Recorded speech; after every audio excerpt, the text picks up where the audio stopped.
매일 성경과 함께하는 오늘의 큐티 시간입니다. 어린이 주간 5월 11일 오늘의 말씀은 사도행전 5장 27절에서 42절입니다.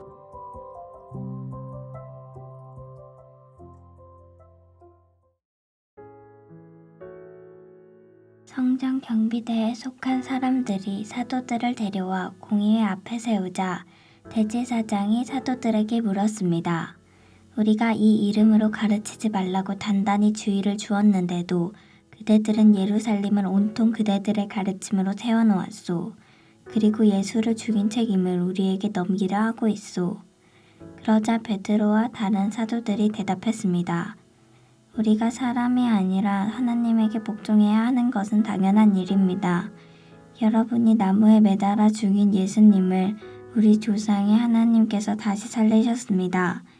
하나님께서는 이 예수님을 높이 올리셔서 하나님 오른편에 앉게 하셨습니다.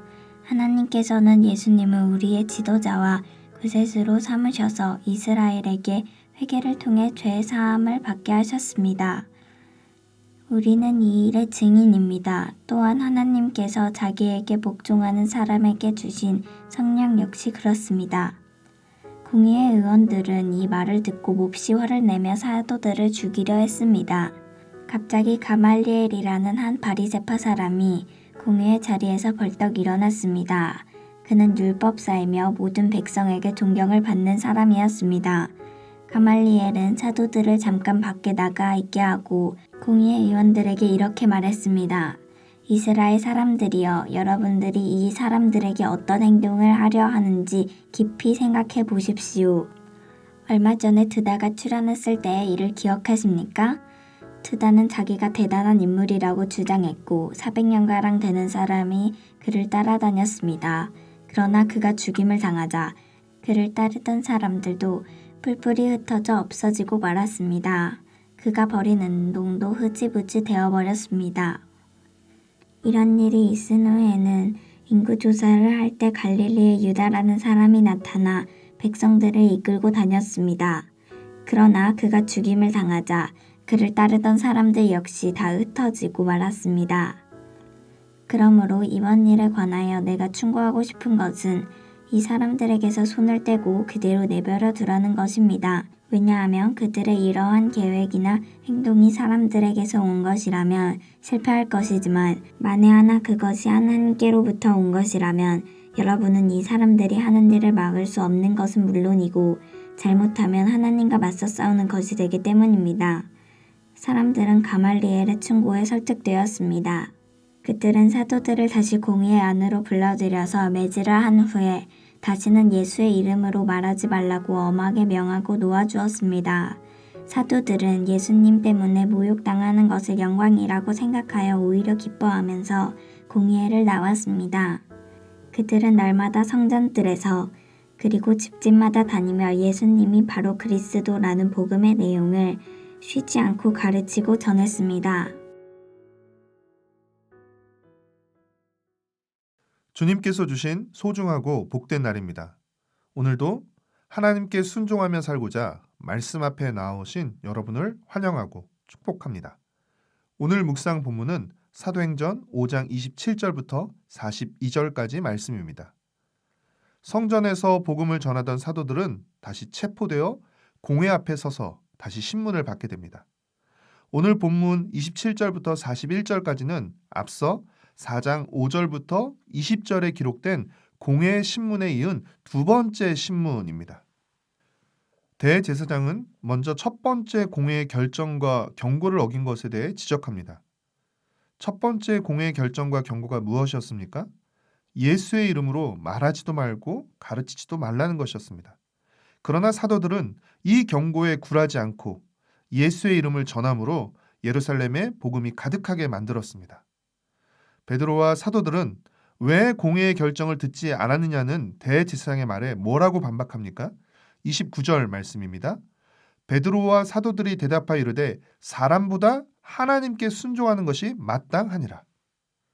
종교 지도자들은 예수님에 대해 말하지 말라고 했지만 하나님이 회개함과 죄 사함의 은혜를 주시려고 예수님을 죽음 가운데서 살리시고 높이셔서 임금과 구주로 삼으셨기에 또 하나님의 사자를 통해 생명의 복음을 전하라고 하셨기에 예수님을 말하는 것이 마땅하고 당연하다는 것입니다.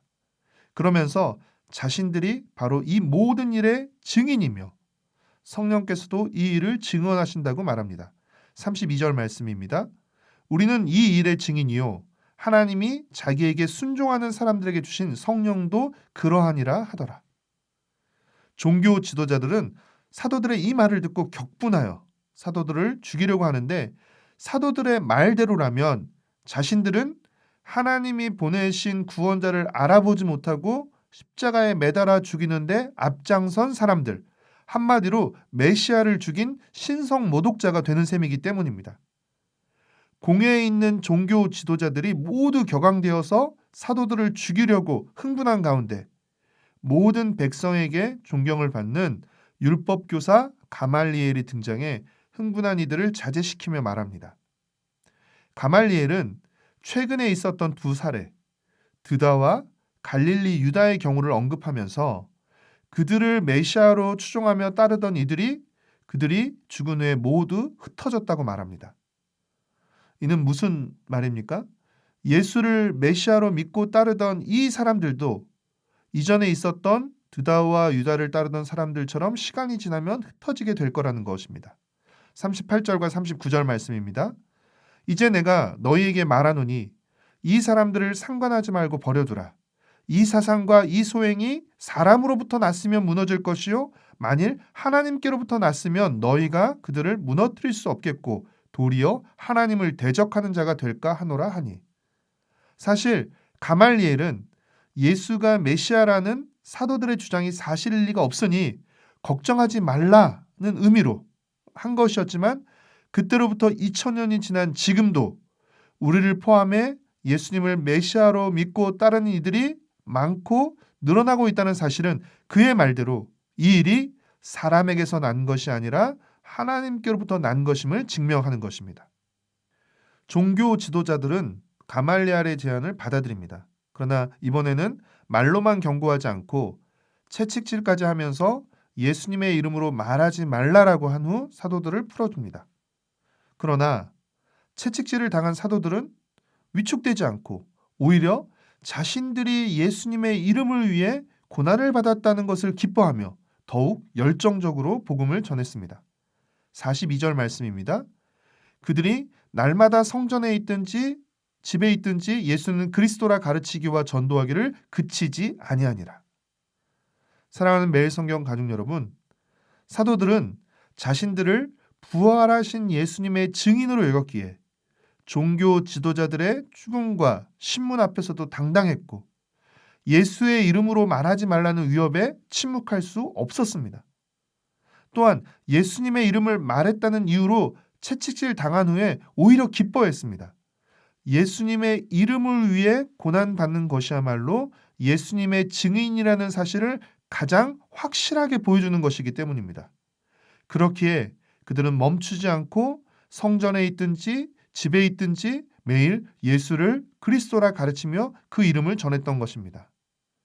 사랑하는 매일성경 가족 여러분, 사도들뿐 아니라 오늘 우리도 예수님의 증인이며 복음의 증인입니다.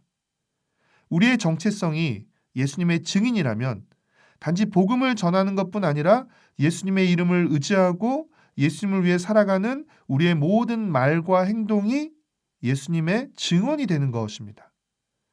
예수님의 증인이라는 분명한 정체성을 가지고 집에서든지 직장에서든지 어디에서든지 말과 행동, 우리의 삶을 통해 예수님을 보여주고 예수님을 들려주는 복된 하루하루를 살아가시기를 축복하고 응원합니다. 기도하겠습니다. 사랑하는 주님, 우리를 구원하시기 위해 먼저 고난을 받으시고 우리를 주님의 증인으로 복음의 증인으로 삼아주셔서 감사합니다. 복음의 증인이라는 분명한 정체성을 가지고 언제 어디서 무엇을 하든지 우리의 말과 행동, 우리의 삶으로 우리의 구주와 왕이신 예수님을 보여주고 들려주며 살게 하여 주시옵소서. 당당하고 진실한 증인과 제자로 살게 하여 주시옵소서. 예수님의 이름으로 기도합니다. 아멘.